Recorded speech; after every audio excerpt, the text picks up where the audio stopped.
Alright, welcome back everyone. Usually I say welcome to my reloading bench or something like that, but we have a little bit more interesting spot this time. We are in the high country of south central Alaska, and we're up here doing some equipment testing. First of all, I want to introduce my mountain rifle. Whenever I'm going up high, places like this, I carry my Kimber Montana. This one is in 300 Winchester short mag. It's topped off with a Swarovski Z3 scope. It's a 4 to 12 by 50. The load I'm running today is a 200 grain Nosler AccuBond over a max charge of H4350. This is tuned very well to this rifle. Shoots sub MOA very easily. So I got my dope card here from 200 to 700 yards, and I verified that at the range. It actually works. Granted, I'm never gonna take a shot at an animal at extended ranges like that, but it's fun to play with at the range, and it's good to know that you can take a long shot if you need to.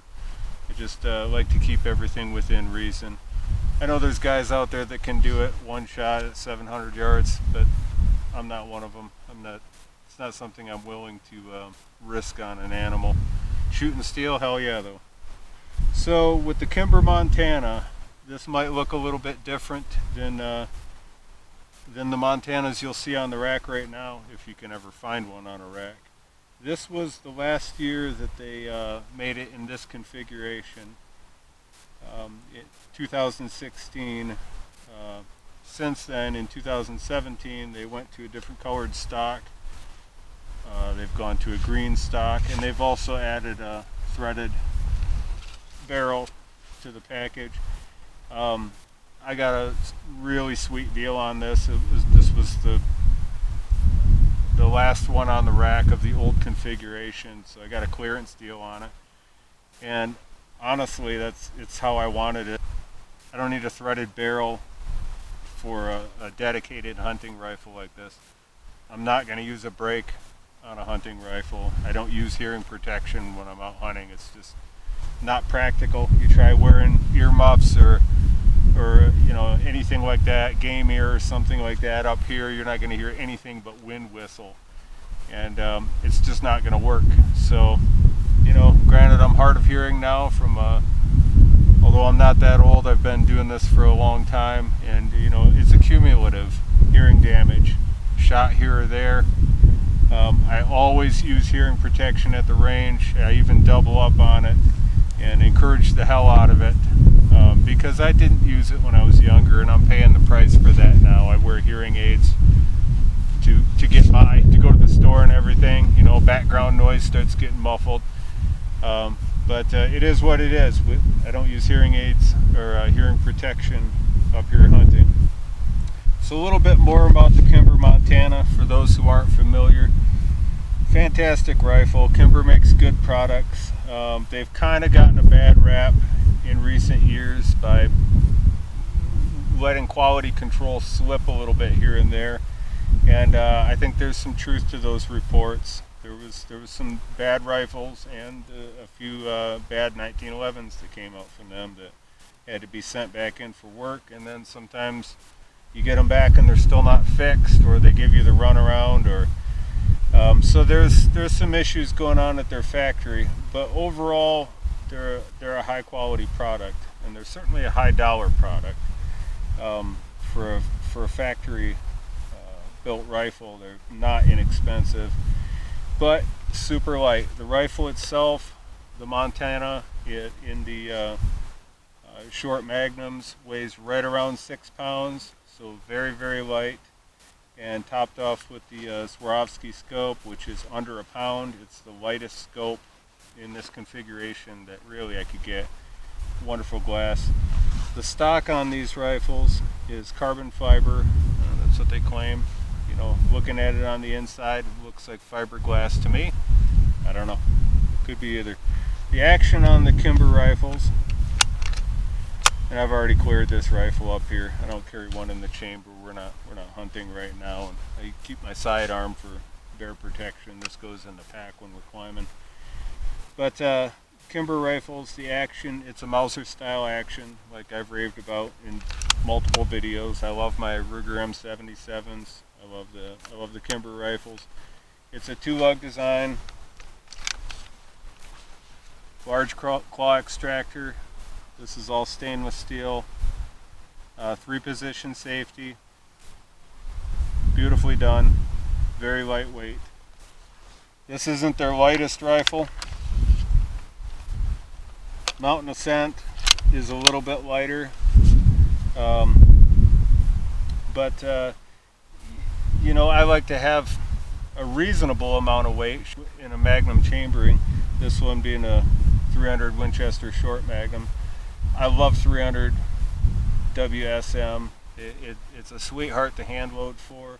I can run anything from 125 grain bullets all the way up to 200 grainers and heavier. I've shot 210 grain Accubon long range out of it with some success. Those are some finicky bullets, but it really likes these 200 grain Accubon. Now, some people, they get these rifles, they don't shoot well.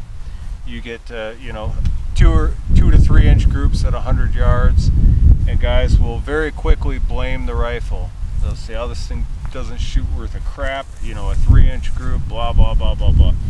Now, there are some duds, don't get me wrong, they're out there. But usually when people can't shoot a rifle like this, it's because they're not used to it. It's so light that when you're when you're behind this rifle, you're on target, your heartbeat is moving the crosshairs. It's a different animal. Doesn't mean the rifle is inaccurate, it just means it's a lot harder to shoot than a 9 or a 10-pound rifle. It's just the nature of the beast. Climbing up this mountain today with a 9 or 10-pound rifle, can I do it? Oh yeah, I can do it. But I'll tell you what, ounces make pounds, and pounds really add up, and it doesn't take too many to make your day miserable and really wear you out. So you know, a 6-pound rifle versus a 9 or 10-pound rifle, yeah, it's really nice. It's really nice, and you can learn to shoot these very accurately. It takes more trigger time, and I've lightened up the trigger on this. Did some polishing and lightened it down to about 2.5 pounds, which is a little light for me. I usually keep my hunting rifles about 3 pounds. Hopefully this wind isn't causing too many problems. So fairly light trigger, that helps a lot. A heavy trigger on a light rifle, you're moving the rifle when you go to shoot it. That sucks. Doesn't lend itself to accuracy. So when I first got the rifle, it was shooting, I've never shot a factory round out of this rifle, so I don't know what it does with factory ammo. I've always hand loaded for it. So brand new rifle, I started working up loads for it, and I've found that before doing the trigger work, before doing anything to it, I could get it to shoot between 1 inch and 1.5 inches, which is damn good for a rifle like this, for the reasons I mentioned. They're not easy to shoot, and a lot of people it's 2 or 3 inches. But this one was pretty good. Of course, that's shooting off the bench too.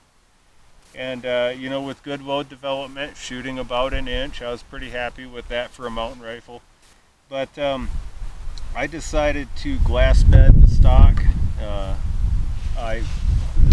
The stock barrel comes free floated, but just barely. You could slip a piece of paper in, and that was about it. And it was pretty close. Now, with the carbon fiber stock, it's completely rigid. You don't get any flex on the stock. But I went ahead and relieved that barrel channel a little bit more, gave it a little bit more free float, and then I used acrylic glass and glass bedded the action. So it's free floated from the chamber forward and glass bedded all over here in the back. It made a difference. With the loads that I was shooting 1 inch to 1.25 inches, I now shoot 3/4 of an inch to an inch. So it made a noticeable difference bedding it and free floating it. I almost always put a limb saver recoil pad, slip-on pad on my rifles. Not so much for the recoil, but for the length of pull. I have long arms, so standard length rifle stocks are just a little bit short for me. Typically my hunting rifles, I stick a limb saver slip-on pad on and then one of these slip-on shell holders over top, and that snugs everything together, and I run my sling swivel up through there. I use quick detach sling swivels and ultralight mountain sling. I forget who makes this. It's a cheap one. But you know, go for good glass on a mountain rifle. Go for the best glass that you can afford. With a, you know, with the rifle, you can get by with a much less expensive rifle. You don't have to have anything fancy. If you're going to be up in the high country hunting, especially someplace like Alaska, it's going to get wet. So stainless is wonderful. If you can go that route, go stainless. Otherwise, make sure you have a little gun cleaning kit, some oil, and take care of your rifle every night before you go to bed, and probably again in the morning. Everything gets wet up here. Everything gets soaked. So I love the stainless and synthetic for that. So my overall impressions of the Kimber Montana, fantastic. Love the rifle. It was good without touching it or doing anything to it, without any modifications. It was good, and with some minor work, made it a lot better. Love it, love it, love it. Great rifle. One of the other reasons that I'm up here today is to test what's, for me, new camo pattern. As you can see, this is called A-TACS IX Intermediate Extreme is what it stands for. I don't know where they get these names, intermediate extremes. But you know, the A-TACS camo has been out for a while. They've had A-TACS FG, which is foliage green or whatever. That's a cool pattern. I really like that. Very subtle, very subdued. Perfect for stuff like this. Really multi-use. It would work almost anywhere there's green vegetation and rocks and stuff like that. Just happened to be looking at A-TACS camo on Amazon and saw the IX stuff and thought it's pretty cool. You know, I kept thinking that would work really good with the lichens and stuff up in the high country up here.